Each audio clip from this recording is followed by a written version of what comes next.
Hey guys, நீங்க வந்து பெங்களூர்ல நந்தினி லேஅவுட் சரௌண்டிங்ஸ்ல இருக்கீங்களா? அதாவது இஸ்கான் டெம்பிள் நியர் வந்து இருக்கீங்களா? அப்படின்னா இந்த பார்க் டீடைல்ஸ் உங்களுக்கானதா.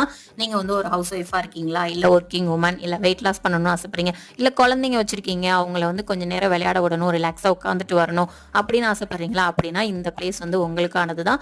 ஸோ கிட்ஸுக்கு வந்து விளையாடுறதுக்கு பேட்மிண்டன், கிரிக்கெட், ஸோ அங்க வந்து டான்ஸ் கிளாஸஸ் இருக்கு, கராத்தே கிளாஸஸ் வந்து நடந்துட்டு இருக்கும். ஸோ அந்த மாதிரி ஒரு பார்க் தான். நீங்க போனீங்கனாலே வந்து குழந்தைங்க, அப்புறம் வந்து அங்க விளையாடுற பிள்ளைங்கள அப்பலாம் பார்க்கறதுக்கு மைண்ட் வந்து அவ்ளோ ரிலாக்ஸா இருக்கும். ஸோ உள்ள வந்து அந்த செடிகள், கிரீனரிஸா இருக்கிறதே வந்து மைண்டுக்கு அவ்ளோ ஒரு ரிலாக்ஸா இருக்கும். இங்க வந்து 4 கேட் இருக்குது. ஸோ எல்லா கேட் சைடும் நீங்க வந்து போய்க்கலாம். பாத்ரூம் ஃபெசிலிட்டிஸ் கூட அவைலபிளா இருக்கு. அங்கங்க ஃபோட்டோ ஷூட்டுக்கான பிளேஸ் வந்து பக்காவா இருக்குது. அங்கங்க ஸ்டாச்சு கூட வச்சிருக்காங்க. விதவிதமா நீங்க வந்து ஃபோட்டோஸ் வந்து எடுத்துக்கலாம். கண்டிப்பா வந்து இந்த பார்க்க மிஸ் பண்ணிறாதீங்க. இதோட லொகேஷனோட லிங்க்க வந்து நான் ஃபர்ஸ்ட் கமெண்ட்ல வந்து பின் பண்றேன். கண்டிப்பா விசிட் பண்ணி பாருங்க. இந்த மாரி வீடியோக்கு நம்ம சேனலை சப்ஸ்கிரைப் பண்ணிக்கோங்க.